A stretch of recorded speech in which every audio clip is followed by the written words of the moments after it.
Most plays about this subject are very sad, and most stories about this are heartbreaking. This endeavors to lift your heart up a bit, not just break it. And I think that's really, now that I think of it, that is what attracted me to this. This was a story about dementia that didn't break my heart. It actually made it grow a little bit. And I don't know, I think that's a rare thing. I want the audience to feel what I felt when I first heard it. I want them to be fascinated with the reality of it. I want to share with them the wonder and the beauty of this story and what it means. I want them to have empathy and sympathy for the people who struggle with this. So my name's James Bonas. I'm the director of UnRavelled, which is a new play by Jake Broder. It's an extraordinary piece that explores a woman's relationships, her family dynamics, her battle with a disease that in the end takes her life, but an incredible thing that happened where she responded, and her own brain responded to that disease with an outburst of incredible creativity. And so the play has an emotional bang, but alongside it, it's a world of scientific discovery and learning about dementia, which is an incredible opportunity to take part in, both as a creative of the show, but also as an audience member. So I say get a ticket, and we'll see you at the theatre. I really would love the audience for UnRavelled to remember that all forms of dementia are not necessarily just a terrible, terrible death sentence. That we could refocus how we see people with disease as, I think there's a tendency now to be like, oh, you're broken and it's just like a hill. You're going to go down the hill, you're going to get worse and worse and worse until you die. And there's nothing you can do about it and you're powerless. What I would love them to understand is that there can be tremendous beauty and even, weirdly enough, positivity in that disease. And if you have 10 years left with dementia, you could achieve beautiful things. You could achieve amazing things.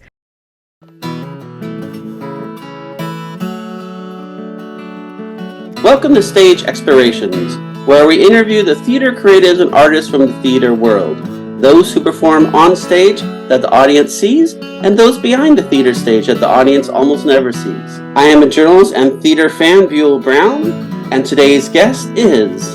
Hi, I'm Jake Broder, the playwright and creator of UnRavelled. If you'd like to know more about UnRavelled and the Brain Health Festival that goes along with it, listen to this conversation. So tell us about the UnRavelled Brain Health Festival. Tell us about what the SoCal audience will experience at this Brain Health Festival on the weekend of October 17th.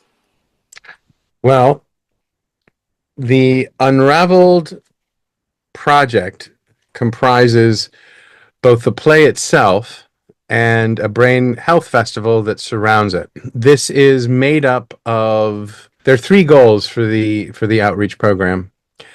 The Brain Health Festival, and that is raising awareness and reducing stigma about FTD and dementia, supporting the FTD community, and medical education and university education. We have different activities happening in each of those areas. For the first, when you come in, there's going to be an interactive lobby, which is built by For Their Thoughts, which is a dementia advocacy organization which focuses on both education and an empathetic response to people living with the condition. There are displays, there are interactive games, there's almost a VR kind of put yourself in the sensory situation that somebody with FTD has. And there's a lot of different stations there, and it's, a very interactive, sort of a brain health museum kind of thing. And then you'll go through and you'll see an exhibit. And that exhibit is Anne Adams' work. And it's for the first time ever, we're putting together an exhibit of her paintings. And they were all up in Vancouver. And they've come here. This is the sort of world premiere of her art, which is pretty amazing. And that will be linked with a docent-led tour through it by one of the GBHI fellows, and there'll be kind of the brain health narrative going along with the art, so you can sort of see. One of the most amazing things about this story is how her art evidences what was happening inside her brain. And you don't have to have a degree in neurology in order to see and feel it. And it's so clear. So we wanted to make that crystal clear for people. Then you come and see the show.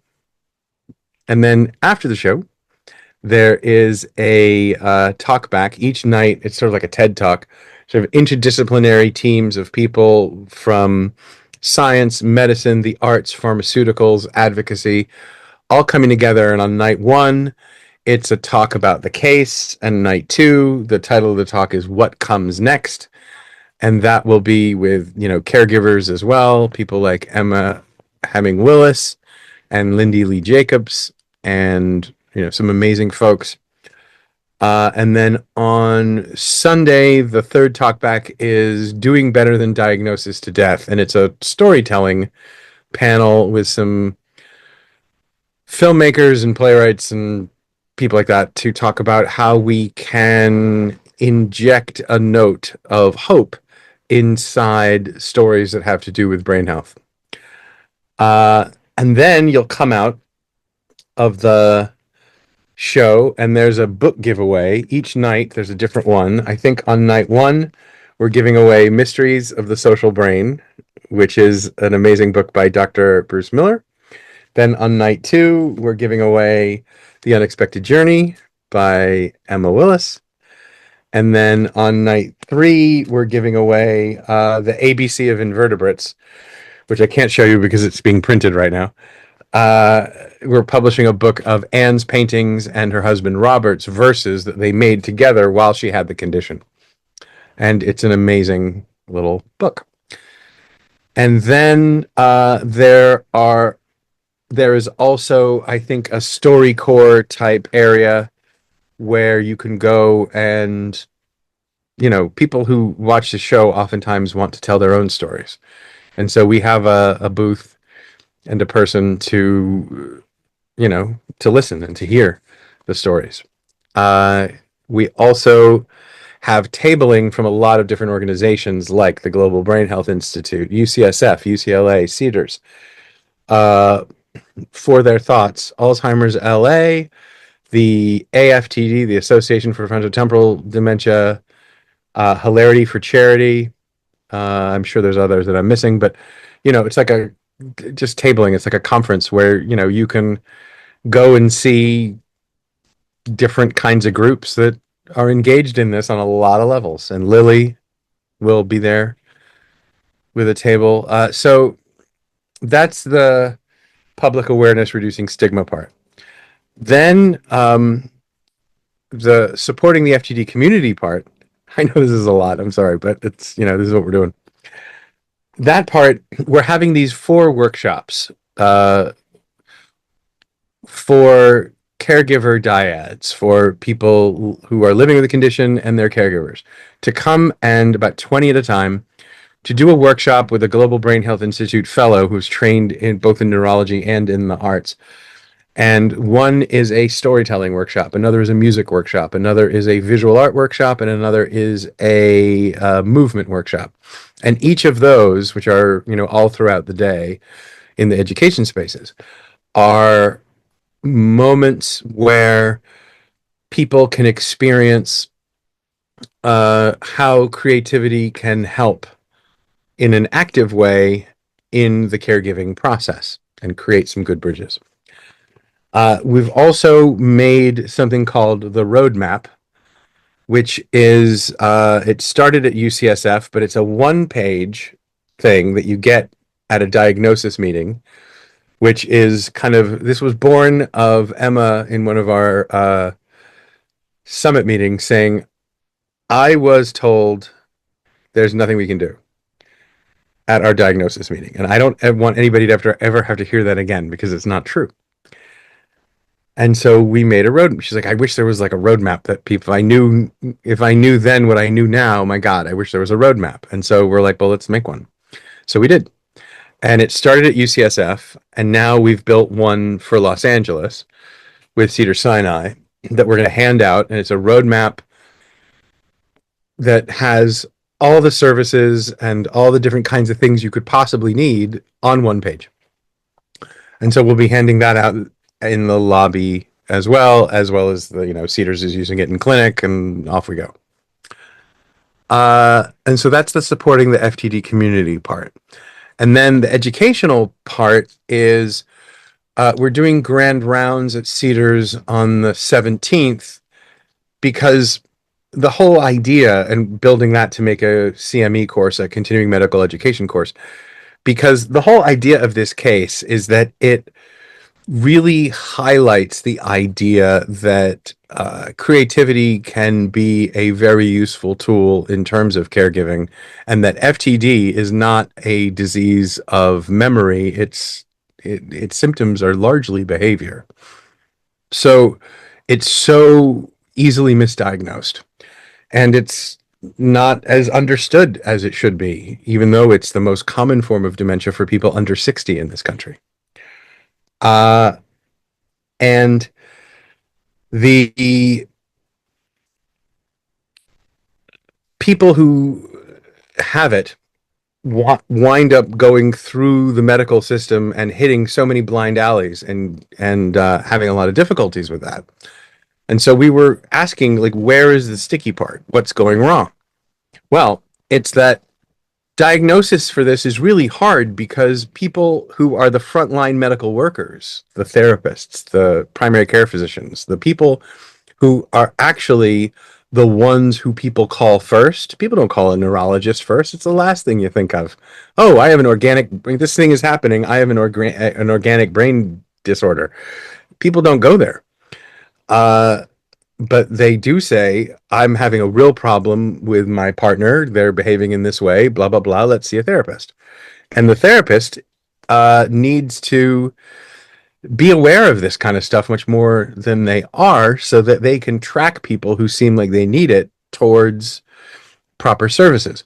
So we're trying to create medical education that takes this condition and pushes it out into the place where people interact with it most, which is on the edges. And then so that's why we're doing the grand rounds at Cedars, and I think we're doing a couple of UCLA with their Brain Science Institute, and a couple of, lectures or seminars there to talk to medical students and public health students and, people coming up. So that's our outreach program, and that's the Brain Health Festival. The idea here is to have the play just be what it is. And it doesn't have a duty to teach. It doesn't have a duty to educate. It is just it's a matter of the heart. It's a thing. It just does what it does. But then around it, everybody who comes out, hopefully, will be pretty fired up. And we wanted to provide a lot of places for that energy to go. Well, to add on that, this is not just the play happening. This is the world premiere.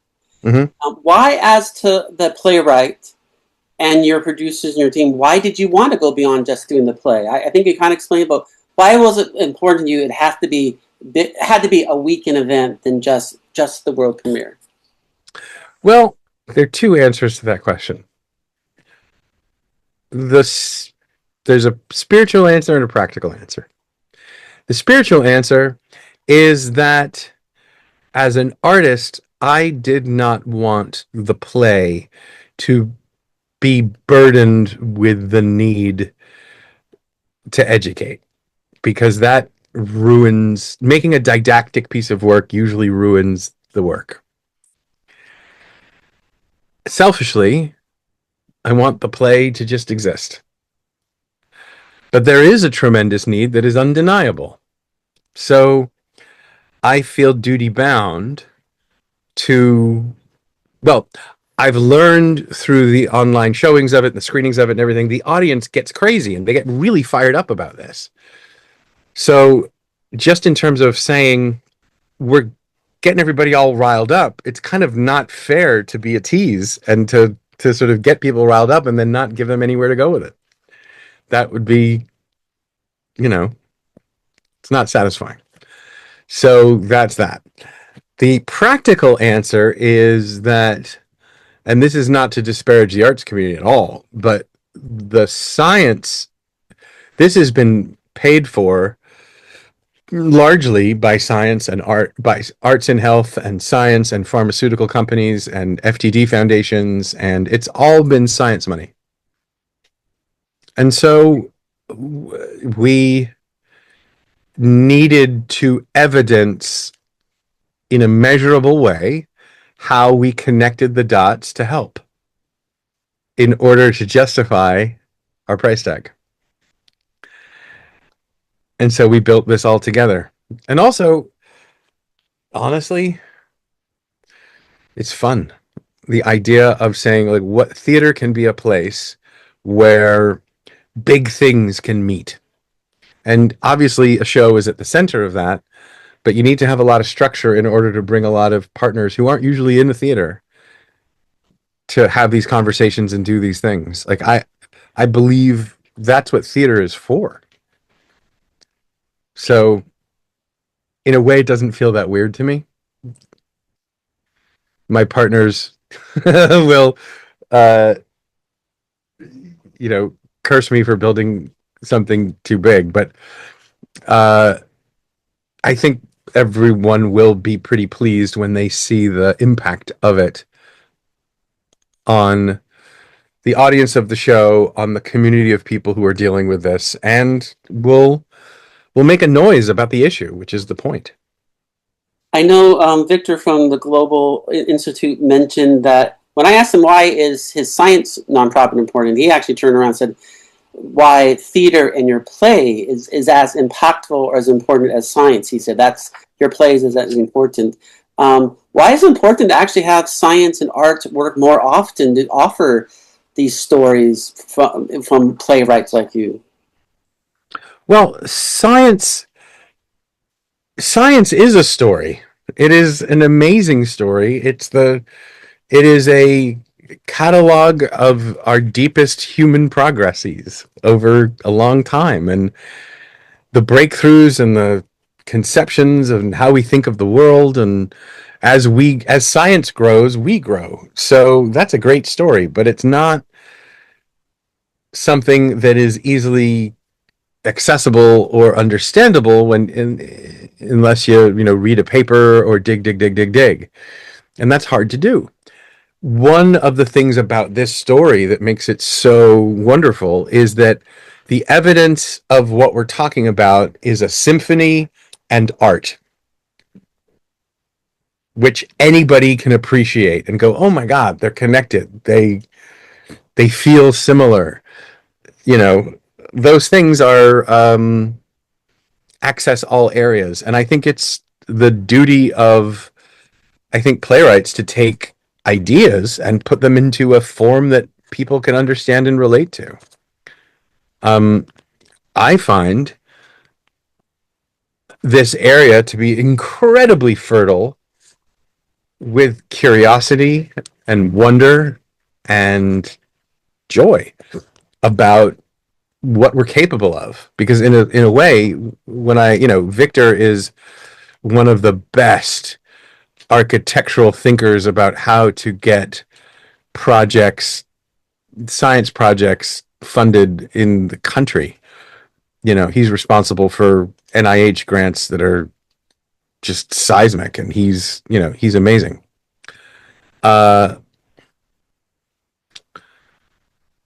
In order to have people pay attention to scientists who are saying, hey, this is really important, You need to have the base of the cake. You need to have society recognizing that work a little bit and saying, "Oh, I know what you're talking about. I've heard of that case," or "Yes, I've heard about this disease. I know why this is important." Okay, so it just sort of sets the stage for good work on a lot of people's part. This whole weekend, inspired from the story, but from what you wrote. Tell me why, as a playwright, you had to create this, have to tell this story, and why it's important to as many people see it. Why did I create this story? Well, I learned about the story. The story existed. I was captivated by it, or rather by a very particular part of it. I was sitting in my car listening to Radiolab. It's a great program, and I couldn't get out of the car because the program was so fantastic. It was Anne Adams and Ravel, and how she painted his symphony. They both had the same disease. And when you listen to the painting and listen to the symphony and look at the painting together, you can see how they match and rhyme. And even though they were 70 years apart and they had the same condition at the same time, and this is evidence of that, and there's a little creative bump that happens sometimes at the beginning phases of this disease before it starts to hurt you. And at the time, I was dealing with a potential diagnosis in my family, and I was really scared. We didn't know what was going on, but we knew something was. And I realized, most people don't ever get out of that place. That's a pretty fearful place to be. And I was terrified. And then when I listened to this story, and I thought, wow, there's a brain disease that can give you a creative burst before it takes a lot of stuff away, it gave me hope. And that hope was a little bit stronger than the fear about my dad for a little while. And that captured my heart. And I was just like, if I can feel that in this state, then other people would too. So I've been chasing the dragon of trying to get that painting and this symphony with the context right in front of as many people as possible since 2017. Tell me what in the panel discussions you're looking forward to, not only the subject, but the people you'll be talking to. I love hearing Bruce Miller talk about the state of affairs and where he feels that we're at. We're at a very interesting point in dementia. We're ready for sort of a pink ribbon moment. And this is sort of all about that. We're, how when we grew up, cancer was a thing it was a word that was whispered in fear in corners, and nobody spoke it because it was like an incantation of horror. And then in 1991, Self magazine, of all places, created the pink ribbon to support breast cancer, and people started to talk about cancer differently, and treatments started to happen. But that was like a social change in front of a scientific one. And now we say, I'm fighting a battle with cancer and winning, or I'm fighting a battle with cancer and losing. But it's not this horror-filled, it doesn't mean it's not bad, but it's not the unnameable fear in the corner anymore. It's something we can talk about. Dementia is ready for its close-up, Mr. B. DeMille. It's ready to come out of this fear-based way of looking at it, where people say, oh my God, if I wind up having dementia, just shoot me. That's what people say now, and they really don't have to. So this is a moment for that. In the panels, that was your question. The panels are made up of some amazing folks. Bruce Miller, Dr. Bill Seeley, who's a MacArthur genius, who is the one who sort of actually correlated the different styles of paintings to the different phases of FTD and showed how they were connected. Victor will be there. Lucy Davenport, my wife, who plays Anne, will be there. I will be there. Emma Willis will be there the next night, and the Kissick Family Foundation, who are incredible supporters of this work and of FTD research, and they're a force in moving the conversation forward about this. Susan Dickinson, who's the CEO of the Association for Frontotemporal Dementia, will be there. Lindy Lee Jacobs, who has there's this amazing article about her in the New York Times from about a couple months ago. Profile. She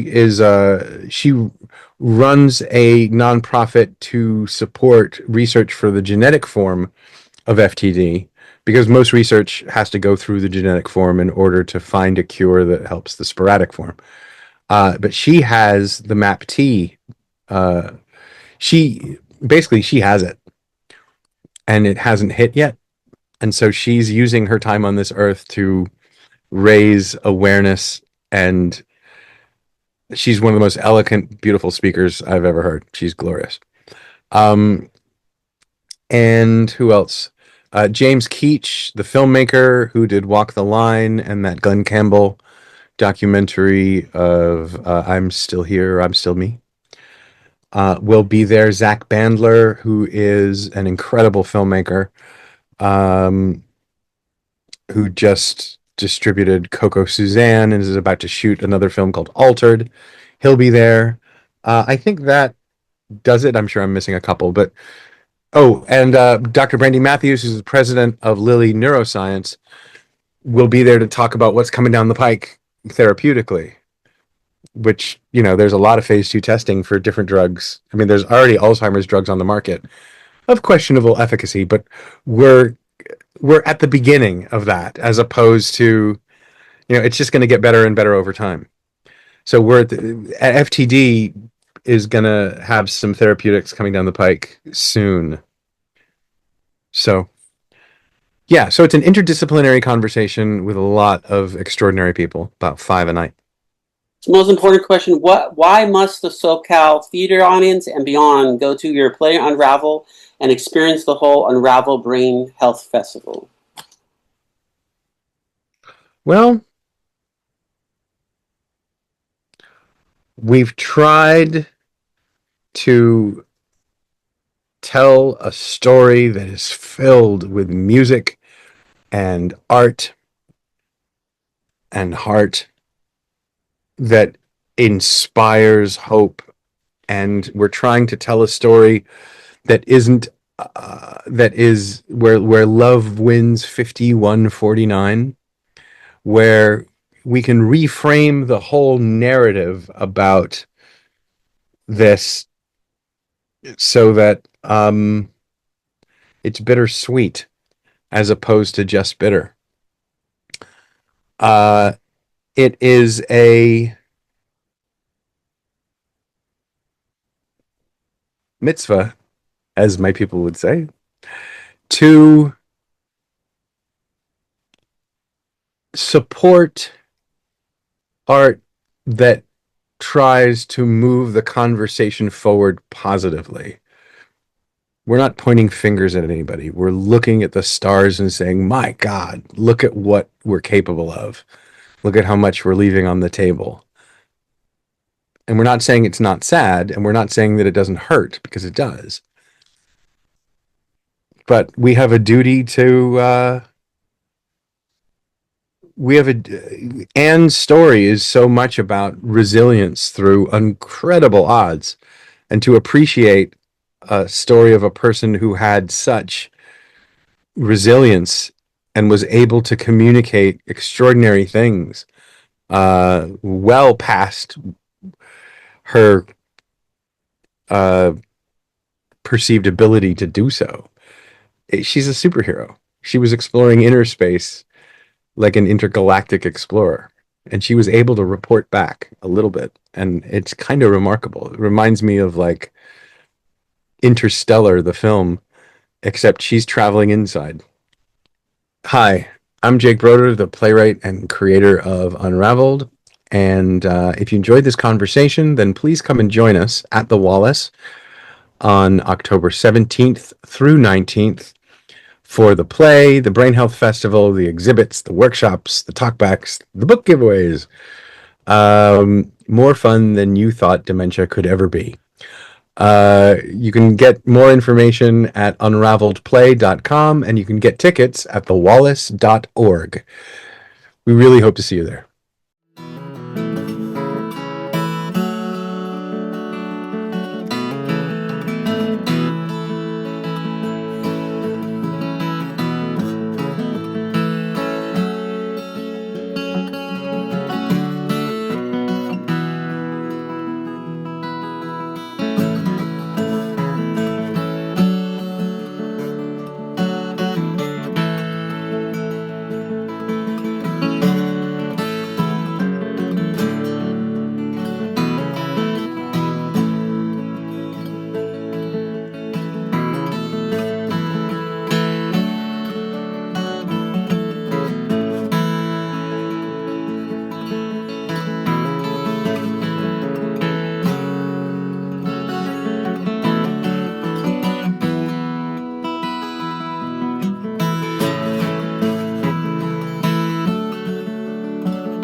My name's James Bonas.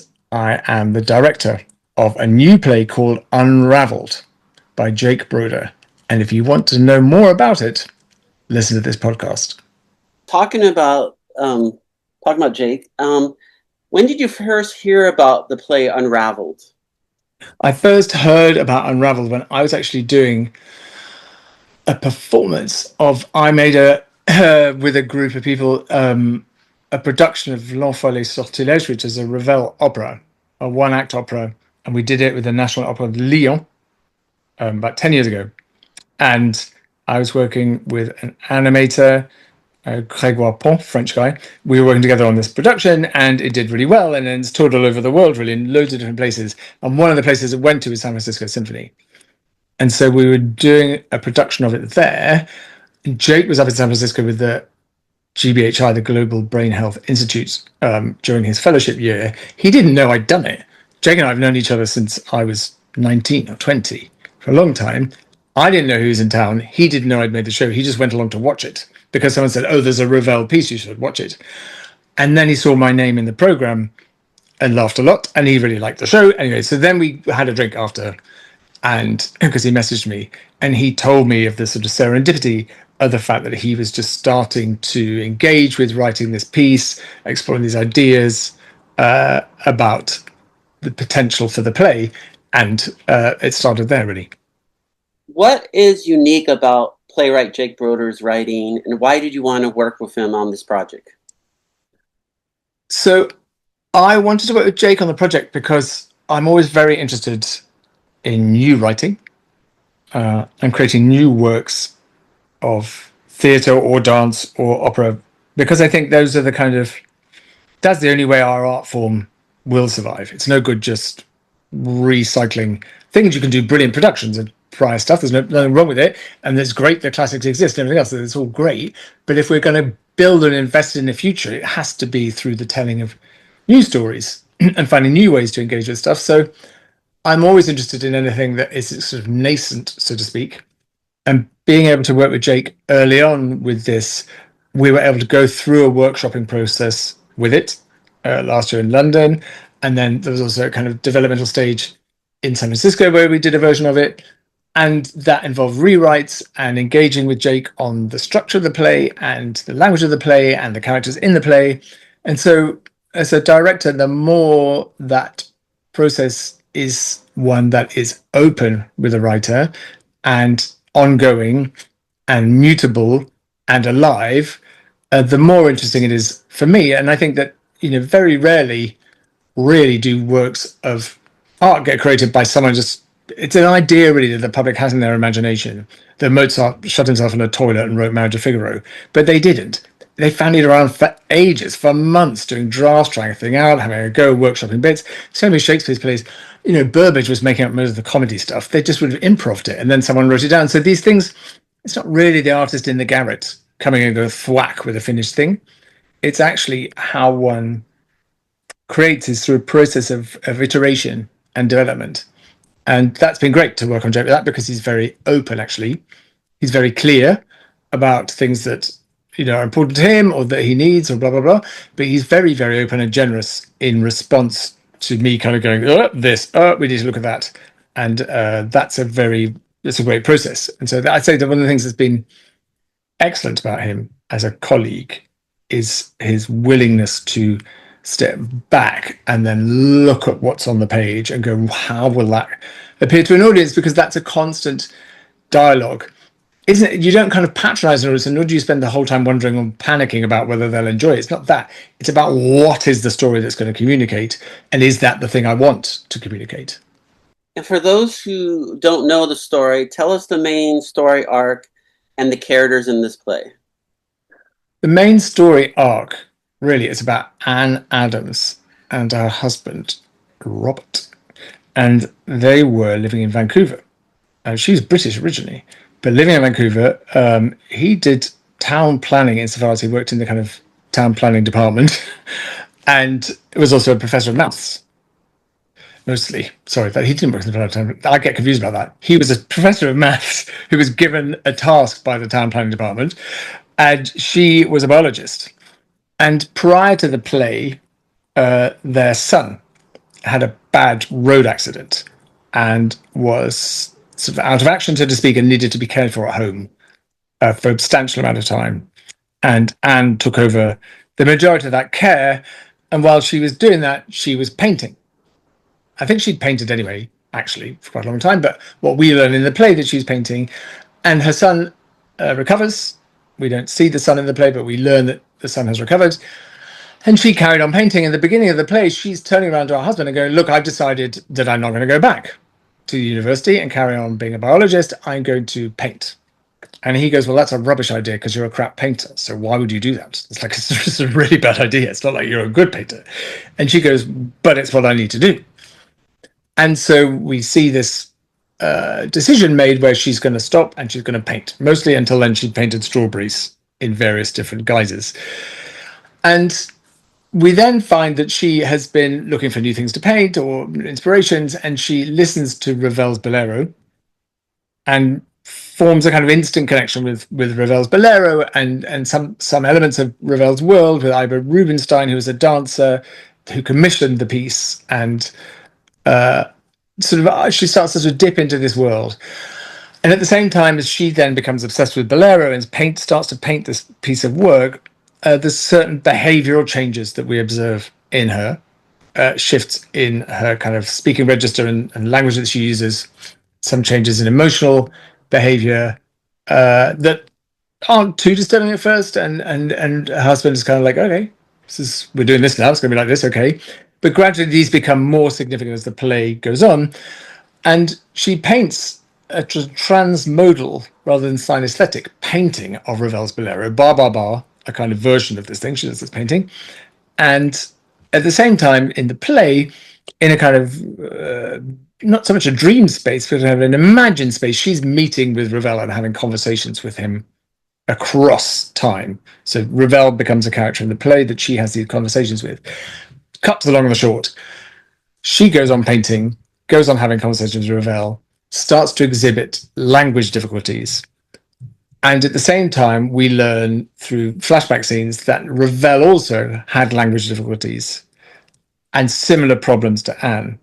And what we learn over the course of the play is that Anne has this frontotemporal lobe dementia, which is the same thing that Ravel died of. And in fact, she paints the painting of Bolero at a similar stage in her disease, from which he then composed the music. So there's this kind of across a century, there's these two people kind of connecting in a kind of response to a disease process in their brain that then triggers a certain simpatico, I guess, across time. And so we go through the path of Anne's illness, and there's another character, Bruce, who is the neuroscientist, who then got connected to Bruce Miller. She went to work with him during her illness, where he was then, it's the early 90s, mid 90s. So he was doing brain scans and MRIs, and they were looking at her deterioration in her frontal lobes, which is to be expected. But what he noticed was that there was actually a growth in the part of her brain connected to vision and visual processing. And so what happens is she finds a trajectory in her art where she got better at it. From her relatively rudimentary beginnings, she goes into quite expressive art, quite complex ideas, and then through in another stage, she hits a kind of photorealistic period where she paints pebbles in a bowl that really looks like a photograph. She paints a migraine that she has. She does a big painting, which is a kind of study of the number pi. And we can chart you can make a kind of connection between the development of her art and the progress of the disease. So she kind of actually grows in an ability, and her part of her brain was actually growing at the same time as another part was suffering damage. And so where we'd understood about neuroplasticity in the 90s, well, I studied psychology in the 90s, we knew neuroplasticity, we knew that this is a brain's ability to reroute networks when one's damaged. What we weren't so clear about was actually your brain could grow neurons and grow new networks. And this then became a trigger for Bruce Miller to do a long-term study into early signifiers of dementia, which it's been found, not in every case at all, but in a number of cases, a sudden development in linguistic ability, artistic ability, musical ability can be a very, very early sign of changes in the brain associated with dementia, and this could be used as a very early tool for diagnosis. And not only that, but it's also extraordinary reflection of the complexity and mutability of the brain. And so the play goes on and loses function gradually over time, and we parallel that with Ravel's journey. And then at the end, we come to a point where she's died, and we're at the eulogy given by her husband, Robert. But the kind of course of the play, in terms of being a journey of watching someone with a disease, go through that process, is quite known in terms of, there's been a lot of movies and plays based on that sort of shape. But what's interesting is the parallel journey that Ravel's going on. And also, it became clear when we were rehearsing it actually back in May, how much really it's also a play about Robert. It's really, really a play about the carer and that journey for the person who's seeing the person they love disappear in one level in front of them. And so it's a complex piece because it's got all of those different dynamics to explore, and yet it's not without hope. It's not actually something where you're just meant to sort of cry at the end and go, oh, isn't it awful, poor woman. There's a lot of the science inside it. It's actually really hopeful, very exploratory, very engaging, and important. And would you like to talk about the actors who are bringing this play to life with you? So we have a great group of actors, actually. Andrew playing Robert, Lucy playing Anne, Dex playing Bruce, and Tracey playing Ida Rubinstein, and also this fantastic character of Carol, who Jake based on a person he worked with and met in a care group. And then Leo, who plays Ravel. And we spent 3 weeks together back in May, working on the play. And they're very detailed, they're very brave, because whenever you make a very new piece of work, you have to be brave. And also the way that we've been wanting to work on the play is is not necessarily, as I was saying earlier about the kind of things that interest me in theatre, it's really not real at all. It's quite expressionistic in some ways, or it's quite exploratory in some ways. We were really clear also early on that music needed to exist and live within the play. So there's a group of musicians that are around the edge of the space, the platform, and a brilliant composer, Mark Gray. And we've got fantastic musicians who are just brilliant and so up for it. And so at times they're responding to and improvising music according to what they look at. Sometimes Mark has written music for them, which can be threads of Ravel that's teased into new musical structures. He's written some brand new music. Sometimes they come up into the space and play on the stage with the actors or cross through. And this kind of fluid flexibility between the kind of musical language of the play, the movement. We're working with a great movement director called Sydney Affindale Phillips that I know from the UK, who's now based in Vancouver. She's been working with all of us on a kind of movement language to explore, so that the audience is watching not just a kind of spoken play, but actually a piece of work that's using imagination and music and language and bodies to kind of explore the story and experience of this woman. My next question is, tell us about the audio video effects that's helping this story. They're almost like extra characters in UnRavelled.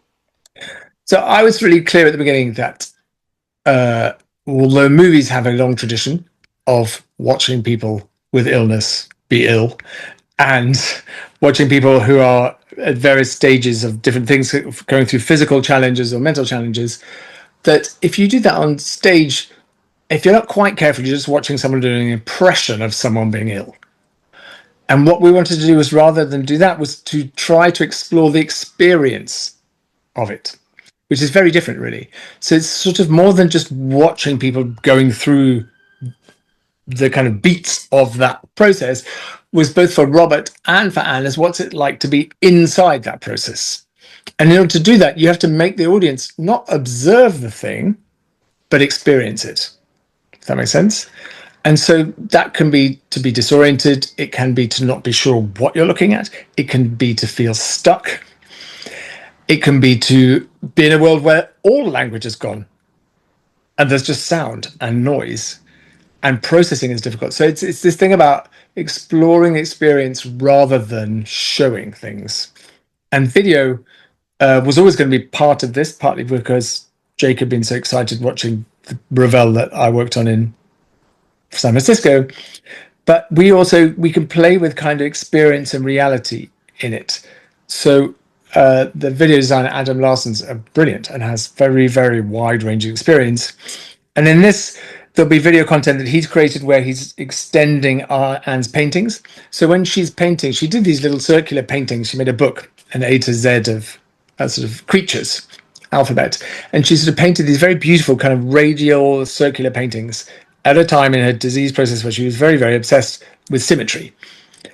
And what we can do is, rather than have anybody, Anne, miming painting or giving her a canvas, she just stands in the middle of the space, and as she moves, the video paints the painting all around her and across all the surface, up the walls, across the floor. So she's sort of dancing a painting into being, if that makes sense.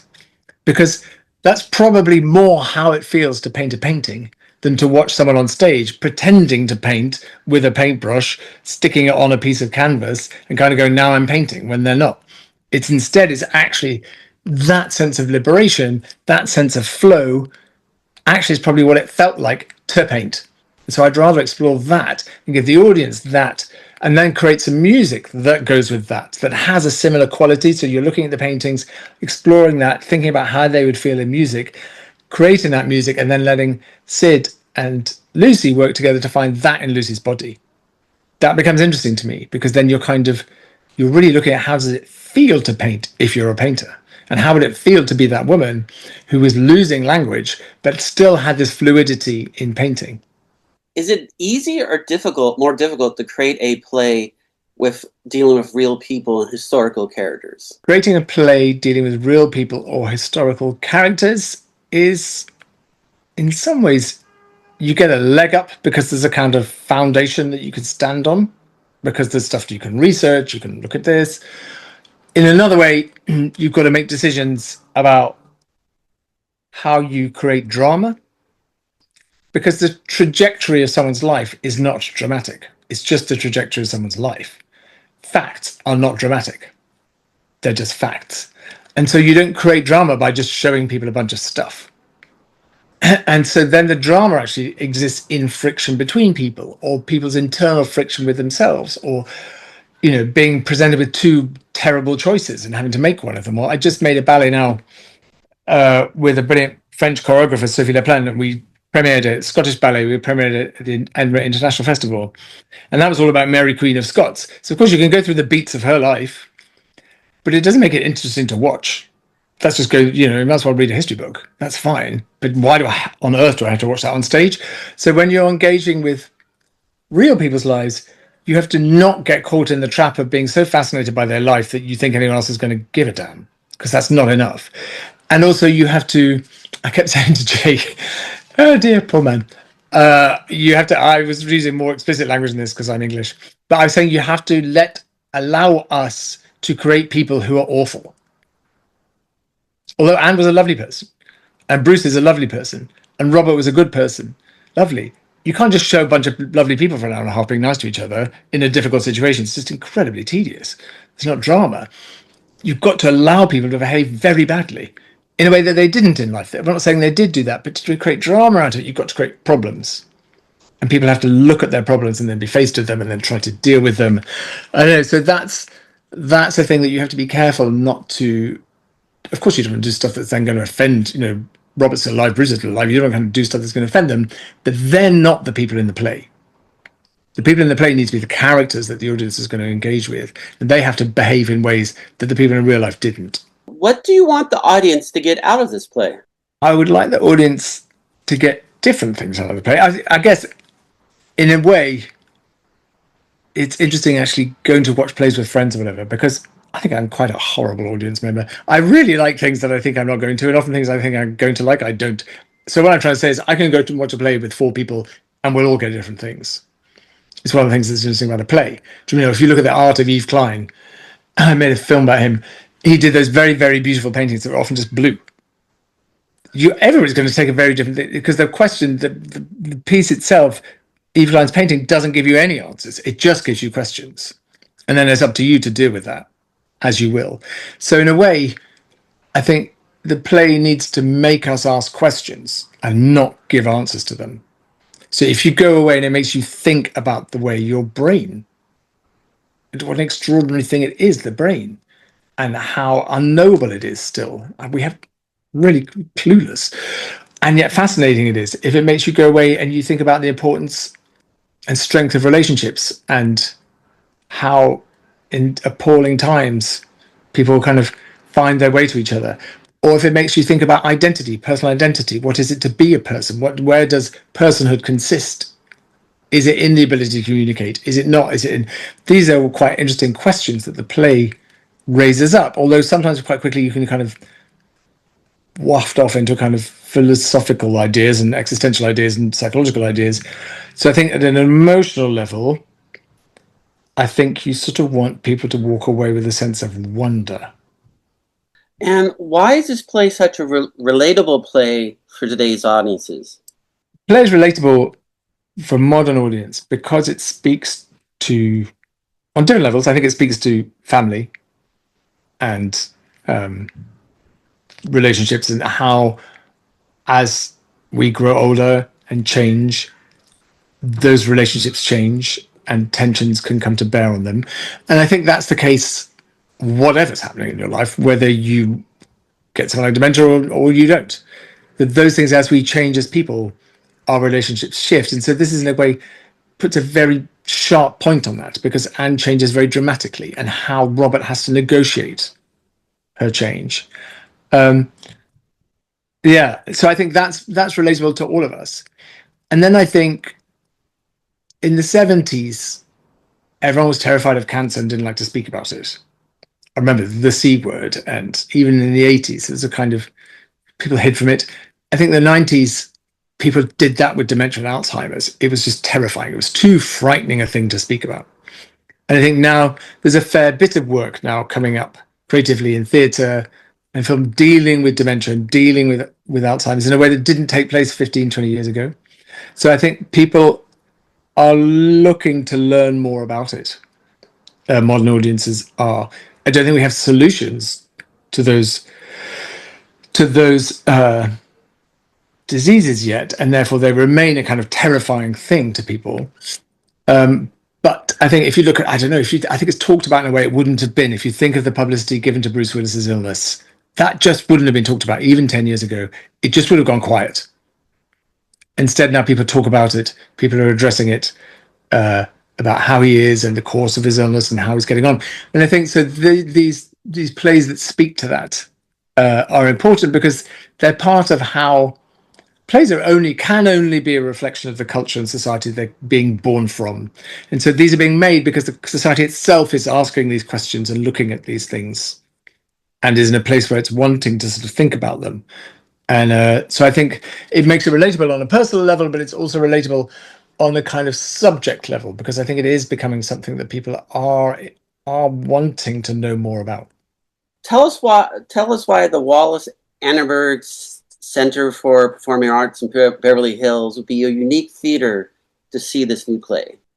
The theatre itself, the Wallis, is a very lovely sized space for a piece of work like this. I think it's got the resources to be able to deliver some of the technical things that we're wanting to do in terms of projection, and the music space has got very good acoustic, and it's big enough to kind of deliver those things, and yet it remains very intimate. So I think the connection between the audience and the stage will be very direct, and that for me is really important.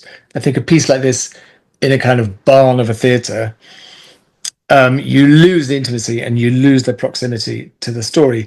So hopefully it's going to allow us to deliver image on a scale that we need, so that sometimes Anne can feel very small in a very big space, and yet there's going to be a kind of closeness between the audience and the storytelling that enables them to feel like they're inside it rather than looking at something from quite far away.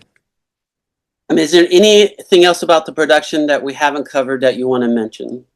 I think it's interesting to consider how the design and costume function within the piece, that we've gone for a design element from this brilliant designer Emma Kingsbury of the set, which is quite very, very simple and in some ways abstract and austere. It's a platform with a rake and then a ceiling above it that can shift and move. And the floor itself is a kind of pale grey, and so is the wall. And this feels like, not grey because the brain is grey, but the interior of Anne's mind. So things can emerge up out of the floor and disappear into the floor, almost like the surface of memory. And the projections can appear on the wall and on the floor. You can be inside the whole surface of it. And I think that allows for a kind of fluidity in storytelling and almost like a dreamlike quality when we want it. And I think it's really important. So it's this idea of it's not going to look like someone's sitting room. Actually, you're inside a space that itself will change in front of your own eyes. And the costumes as well, we've gone with this idea of layering and transparency. So Anne's costumes are sometimes made of several transparent layers, like memory, so that you're not really in a realistic landscape. You're sort of going back through someone's memory and imagination. And so there's this idea of layering in the costumes and a kind of space in terms of the room that can change and kind of pull itself out of the floor in front of your own eyes is a really interesting thing, I think. And the most important question, why must the viewers attend the world premiere of the play UnRavelled by Jake Broder? The audience should come and see the premiere of this play because it is touching, as I mentioned earlier, on a thing that now concerns all of us, I think. I think when we first came together, the producer, Cath, Brittan, who's an incredibly brilliant person, and Jake and Lucy and me and some of the other actors, there wasn't a single one of us who didn't have someone in our family that had some connection to, not necessarily frontotemporal lobe dementia, but some form of Alzheimer's or another form of dementia. It's a story that it's very universal. I think it's maybe partly because so many of us are living longer, that it's becoming more recognizable, that we are talking about it more. And so a new play that addresses this with hope, with engagement, that involves an extraordinary story of this woman and her response to the challenge that came upon her, and the way that the art came from her, the way that connects to Ravel, and this sort of connection across time. is an extraordinary thing. And the chance to see that combined with the kind of visual language of storytelling and music, we hope will give a kind of unique experience to the audience, which should be very sort of complete, if that makes sense, gestalt, because it's actually coming visually as she did. We use the sound language as a kind of transmodal version as well, so the audience themselves are in the kind of space that Anne was in. Why is it important to always support new play productions and creative playwrights like Jake? So if you have a garden or a field and all you ever do is grow the things that have always been in the soil, over time the soil gets thinner and depleted because the nutrients of those plants that you keep growing in the same plants in the same soil, it depletes the nutrients of the plants themselves over time, get more fragile and weaker. And in the end, you'll have a garden with lots of wilting, thin, uninspiring flowers. The thing you need to do is change your crop. You need to put in new plants into the soil, plants that will take different nutrients and put other ones back in. And it's fundamental to any ecosystem, this ability to regenerate not an existing thing, but to create new things, because they put back into the system in a different way. They feed the system in a different way. It's a complex thing. And it's the same with drama and theatre. If all we do is keep growing the same crop over and over again, over time, that soil is going to get thinner and thinner and thinner. And yet the soil is the thing that we create the art from. So it's fundamental that we support new writers. It's fundamental that we support new plays, because that is like putting a new seed into that ground and growing a new plant. And that's the way that you end up with a kind of healthy ecosystem. It's no good doing a monoculture. We all know what happens to the fields if you just plant soybeans. And so it's really, really important, really, I'm kind of slightly pushing my analogy, but I'll go for it. It's really important that we allow that to take place, so we end up with something which is both diverse and has depth. And so each new play is important. It doesn't matter if a play is good or rubbish. It's important to invest in supporting it, because it's only through having a breadth of new plays that you get the possibility of the extraordinary. So my name's James Bonas. I'm the director of UnRavelled, which is a new play by Jake Broder. It's going to be at the Wallis in October. And it's an extraordinary piece that explores a woman's relationships, her family dynamics, her battle with a disease that in the end takes her life, but an incredible thing that happened where she responded, and her own brain responded to that disease with an outburst of incredible creativity. And so the play has an emotional, what would I say, bang, but alongside it, it's a whirl of scientific discovery and learning about dementia, which is an incredible opportunity to take part in, both as a creative of the show, but also as an audience member. So I say get a ticket, and we'll see you at the theatre.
I'm Lucy Davenport, and I'm here being interviewed about the play UnRavelled. If you'd like to find out some more about the play itself, please join us for this conversation. When did you first read a play by playwright Jake Broder, and why do you love his writing? Well, I first read a play by Jake Broder probably in around 2001 when I met him. And full disclosure, I married him in 2004, and I'm still married to him. So I've read everything that he's written since then.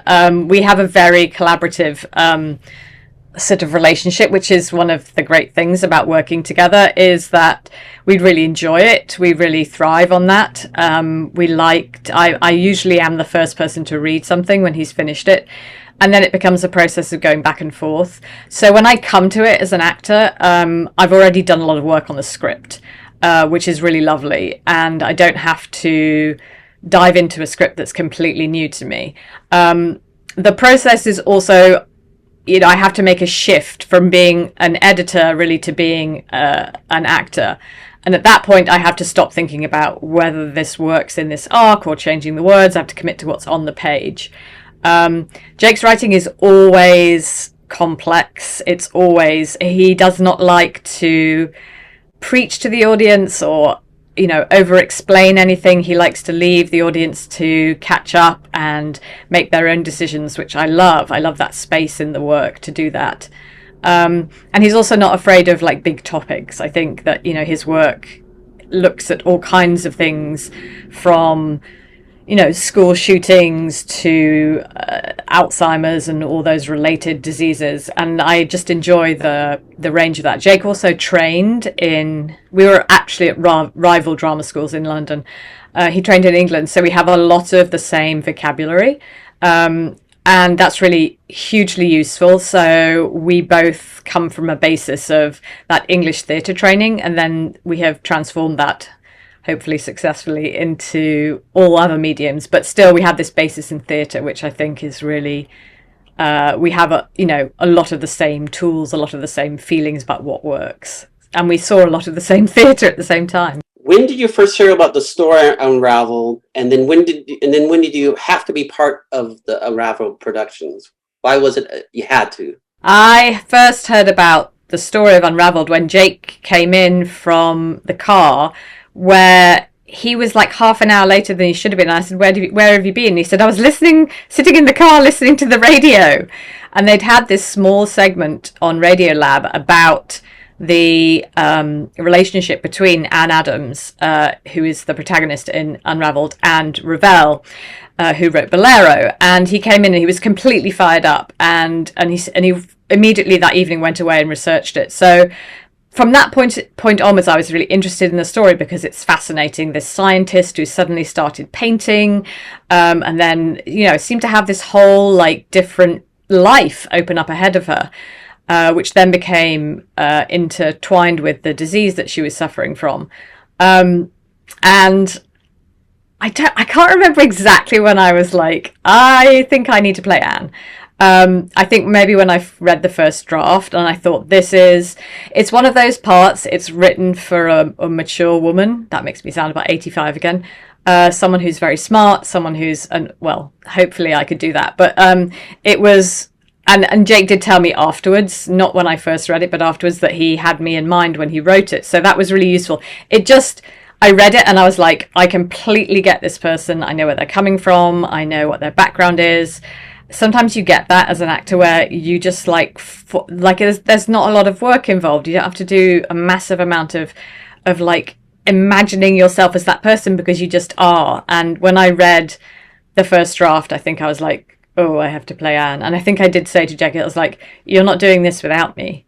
And he was like, yeah, that's fine. I can't always say that. I have to be careful, because I can't be just like every part that I fancy in his work, be like, oh, I hosey that, that's mine. Because it has to be serving the work. But this one I knew that I could hopefully do justice to it. So I just told him very clearly that he wasn't doing it without me. And for those people who don't know the story, can you explain a little bit of the story arc, especially from your character's point of view? So in Unravelled, the story really is about Anne Adams, who is a preeminent scientist. She's been led her own cell line. She's been a real sort of light in the world of biology for years and years. And then her son had a very traumatic car accident and I don't think they thought he was going to live. And after going through rehab, he had to come home and recover. So Anne decided to leave her job and look after him and help him recover, which he did, which is amazing. Now, while she was at home helping him recover, she started to paint. And I'm going to slip into I now because I'm so close to this character. I think that I started to paint and it was very prosaic things. I painted strawberries and it wasn't honestly very good. But sometime in this period, after her son was recovered and in fact went back to college, she started painting in a completely different style and became obsessed with the piece of music Bolero by Ravel and would play it over and over and over again. And she started to paint it. She started to translate that piece of music into a visual piece. And this was absolutely completely different from anything she'd done before. And at the end, you reveal this piece, and it really is astonishing. It's completely different in style from anything she'd ever done, and it was so good that she even got it shown in a gallery. And her husband, who she was very close to, at this stage is, excited by this painting, bemused by it, not really understanding where this complete change of focus came from. And as she goes on and starts to paint other things that happen to her or abstract things she translates into paintings, she starts to get other symptoms. She starts to lose words. She seems to not be able to communicate what she's thinking. So eventually, after lots of resistance from Anne, her husband takes her to a neurologist, and they find out that she's actually suffering from a form of dementia called prefrontal aphasia. And this is a very cruel disease where slowly your ability to speak goes, and then slowly also you lose the ability to function physically, to point, to hold things, and then eventually to breathe. But what is the extraordinary thing about this was that this disease, which was really a death sentence and a horrible discovery for both her and her husband, had also unlocked this amazing creativity in her. And I think the play explores what happens when someone you love is sick, or what happens when you are sick, with something that you know is going to kill you, but it's also freed you to do something beautiful. And I think that a lot of people can really connect with this, because almost all of us are going to have the experience of having someone we love get Alzheimer's or a form of dementia, because our bodies are outliving our brains. We're living so much longer that we have this whole uncharted territory between 80 and 110 now, where we're all going to get really old because medicine can keep us alive longer. But how will our brains cope with that? And the experience of caring for someone with a degenerative disease, or being someone with a degenerative disease, is really what this play is about.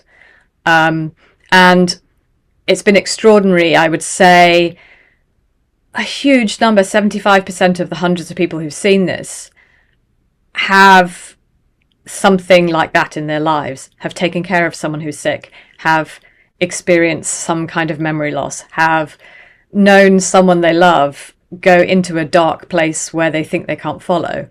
And that, to me, is why this is not only an extraordinary story of somebody rising above a terrible diagnosis, but also it touches on experience that almost all of us have experience of, which is what happens when somebody you love changes or disappears. What do you want the audience to get out of this play? I really would love the audience for UnRavelled to remember that all forms of dementia are not necessarily just a terrible death sentence, that we could refocus how we see people with disease as I think there's a tendency now to be like, oh, you're broken, and it's just like a hill. You're going to go down the hill, you're going to get worse and worse and worse until you die, and there's nothing you can do about it, and you're powerless. What I would love them to understand is that there can be tremendous beauty and even, weirdly enough, positivity in that disease. And if you have 10 years left with dementia, you could achieve beautiful things. You could achieve amazing things. We've seen this over and over again in the people watching it and the people who contributed to the talkbacks, that the bizarre sort of effect of this disease, as well as taking things away, is also to give back. And we have a personal story in our family of somebody who was a very, very sort of terrifying figure in our family, a really difficult woman, and who'd caused a lot of hurt and pain in the family. She got dementia and she lost all of that aggression, all of that meanness, and she became this sort of small, sweet, kind, caring. And it was, from her point of view, it was probably a very freeing experience to let go of all that pain and hurt. For us around her, it was also extraordinary because we were able to see someone who was really scary and broken and damaged just let go of all that and be really present. And she was able to, meet her grandchild for the first time and take joy in that in a way that maybe wouldn't be possible. So even on a tiny personal level, I think also the big thing about this play is not only that, which hopefully is also to say we see you for the people who are caring for loved ones with this kind of disease. I mean, the amount of dedication and patience and just fortitude that caring for someone with a degenerative disease asks of someone you love is extraordinary. And I just want to say to those people who are the carers that you are seen, that you are recognized, and the extraordinary things that you have done, they mean something. They don't just disappear into a black hole. So yeah, and I think those are the most important things for me from the inside. I really believe that people should see UnRavelled because it's a little bit to do with the fact that we're all going to face something like this in our lives. We're all going to face a time when we're going to get older and we're going to change, and how do you negotiate that? I also think that we are all going to face some kind of challenge like this. As medical science makes us live longer, we're going to get older and we're all going to have these, but I think we're going to have, something is going to kill us, probably a lot slower than it used to do. And whether you're the carer or the person suffering, this is going to be our future, and therefore it's completely universal.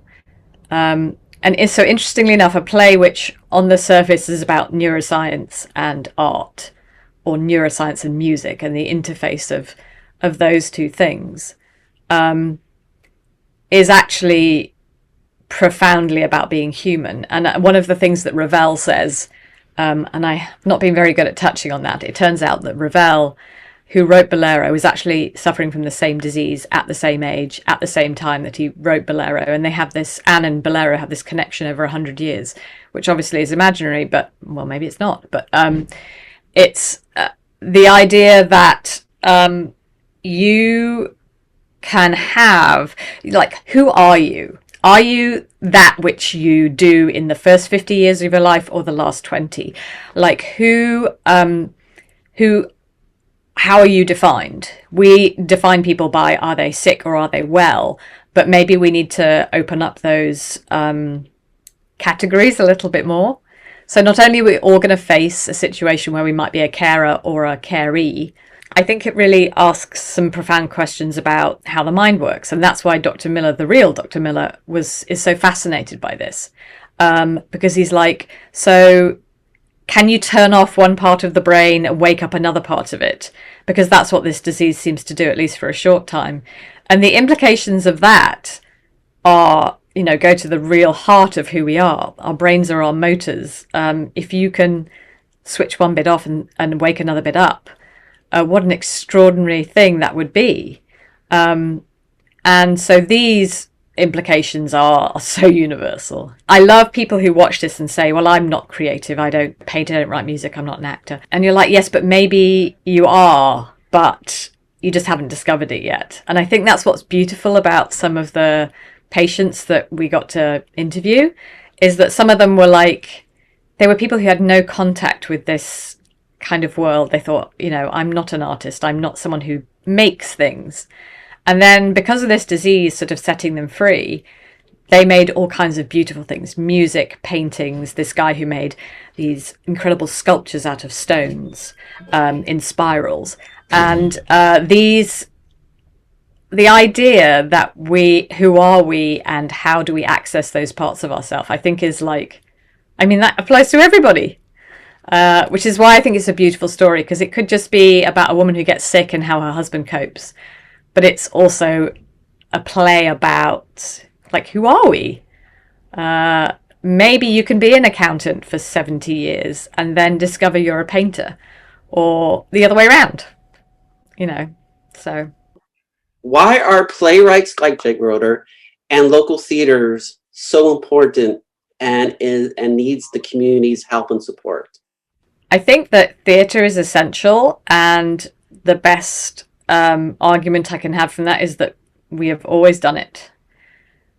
Since the ancient Greeks, we know how they did it, but even before that, the reason that people talk about how watching TV or listening to music got them through the pandemic is that we have this basic human need to have our experience reflected back to us in music, in theatre, in film, in TV, something which tells us more about ourselves or about being human. And storytelling is, the most essential thing that we have. We've done it since we were humans. And I think there's something unique about live theatre, because there's something slightly more passive about sitting back and watching a TV show or a film, and it will transport you. But there is nothing on earth like having the experience of going into a room and having an experience in the theatre or a concert or something live with all those other people. It's also the one thing that we've really been deprived of for the last 18 months, of having that communal experience. And doing it on a local level is so important. I love that this play, we had people watching it in Germany, in Saudi Arabia. We've had it does have a truly global reach because it's online. But I also think you should go into a small theatre in LA and go and see a play about brains and music and creativity and come out with your mind blown, because you've just seen that, 20 minutes from your house. That's essential too. And that you should be able to gather again with small groups of people that live in the city you live in and have one of those experiences. And that's why theatre is essential, and why we must support our small theatres and our big theatres in opening up again and showing live events. I think we're getting there slowly, and it's a bumpy road, but it is essential. We've done it for thousands and thousands of years. Hi, I'm Lucy Davenport, and I'm one of the actors in the play UnRavelled. If you've enjoyed my conversation today, please come join us. You can find everything you need to know about the play, at unravelledplay.com.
I'm Jake Broder.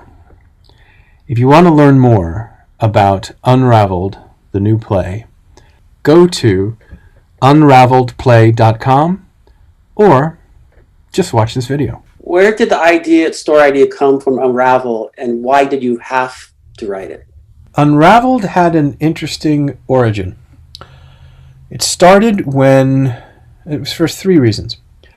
I was listening to Radiolab, and they did a short piece about Anne Adams and Ravel. And it was one of those public radio driveway moments that they talk about during the fundraisers. I was stuck in the car until it was over. I couldn't get out. And by the time the piece was over, I imagined a story where Anne was going forwards in time and Ravel was going backwards in time, and the disease, and they had that in common, and the music and the painting, and sort of an exploration of the nature of creativity and their relationships, both in their separate worlds and with each other. And I just was swimming in it. I said, I got to tell this story. One of the people who was interviewed on that Radiolab show was Dr. Bruce Miller, and he's the world's foremost expert on frontotemporal dementia. So I wrote him a fan letter, and he, to my surprise, responded. And he asked me whether I was the Jake Broder from Silicon Valley. And I said, yeah. And we struck up a conversation about the case. He gave me a lot of material to read. I asked more questions. We went back and forth a bunch of times. And then he said, look, would you like to be the Hellman visiting artist at UCSF? And this was 2019, I think. And so I said, well, yeah. And they gave me this fellowship, and I went up there to study and interviewed everybody up there at the Memory and Aging Center, which is where Anne Adams was treated, but also it's where they do some of the most amazing research, both into the science and medical aspects of dementia, but also the care and the treatment of it on a very human level. And it's an extraordinary place. And it enriched my understanding of both what the disease is and what it isn't, what the human cost is, both to the sufferers, to the caregivers, to the people who love people who live with it. And it introduced me to a whole community of people who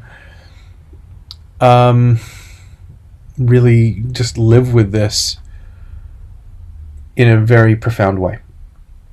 The second reason I had to do this story is because I think I got some skin in the game. Close family member might be looking down the barrel of this, and my grandma had it. She had Alzheimer's. And the prospect of somebody who you love so dearly losing what makes them them is a terrifying proposition.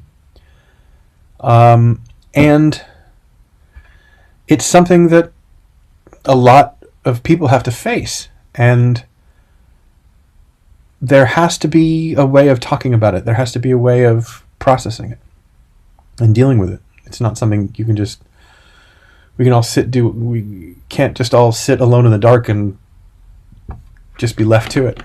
And the third reason is that we're reaching a point in human history where our bodies are outliving our brains for the first time. And brain health and dementia it's going to become more prevalent. It's going to become ubiquitous. Everybody's going to be dealing with it on some level because you're going to know somebody or love somebody who has it, or be someone who has it, or we're living long enough to bump into the limitations of what our brains can do.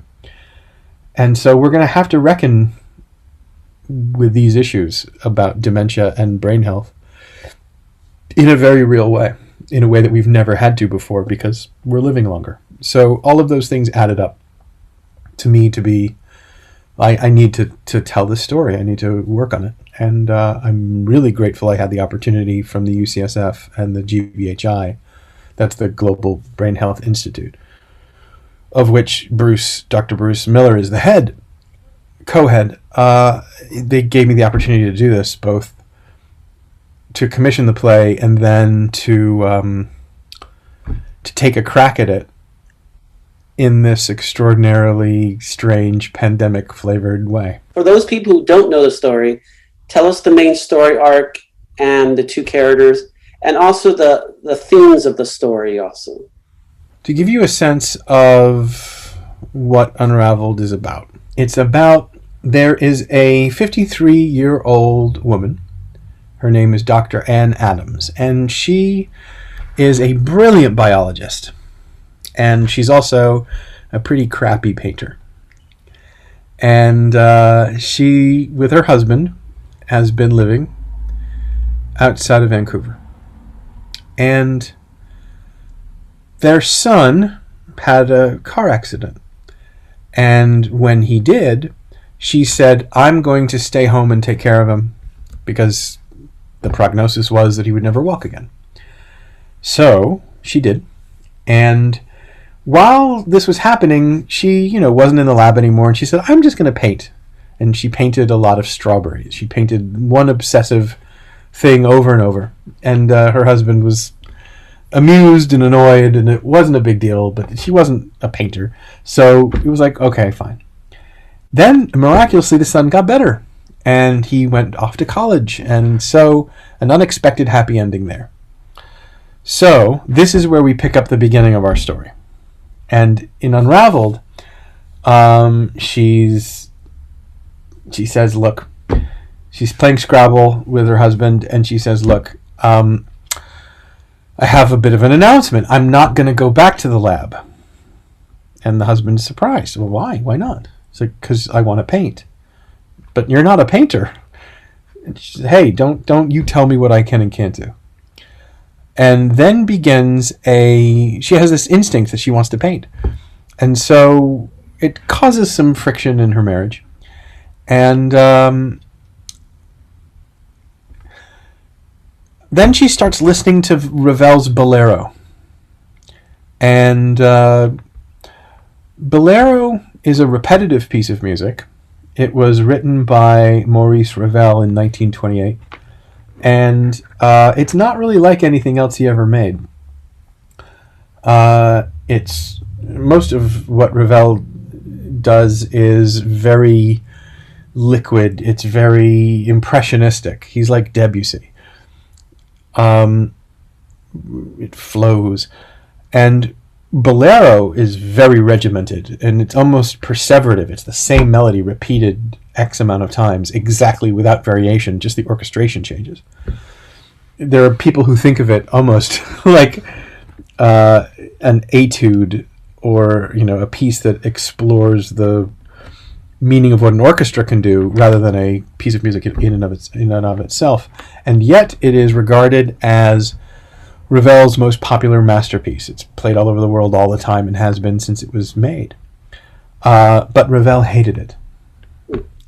So she becomes obsessed with this music and starts to paint it. And it's a secret. She keeps it a secret. And she's painting and painting and painting. And she makes up this gorgeous painting of it, which is so much better than anything she ever made before. And her husband is surprised and shocked and delighted. And this is like, wow, this is like a whole new person. And then she starts to show the symptoms. And then she starts to lose words. Her personality starts to shift slightly. It gets so bad at one point that she starts picking up the steak knife from the wrong end. She cuts herself. She forgets that she was just in a meeting and comes back again. And she starts to her speech starts to go. But her painting continues to improve. So they take her to see Dr. Bruce Miller, who diagnoses her with primary progressive aphasia. And it's a kind of dementia. And through the course of this, she discovers that Ravel had the same, at 53, Ravel was composed Bolero, which itself is the first symptom of his PPA, which he had, and he, like her, died 7 years later. And they both had the same disease, and they were both inspired by the same piece of music stroke art at the same point in their disease, which was a radical departure for them in terms of their creativity. And the theme of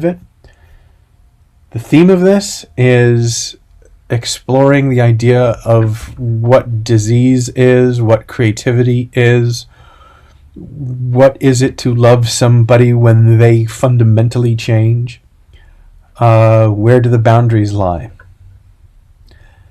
and also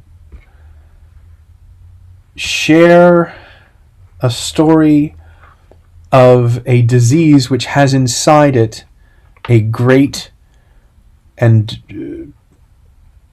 beautiful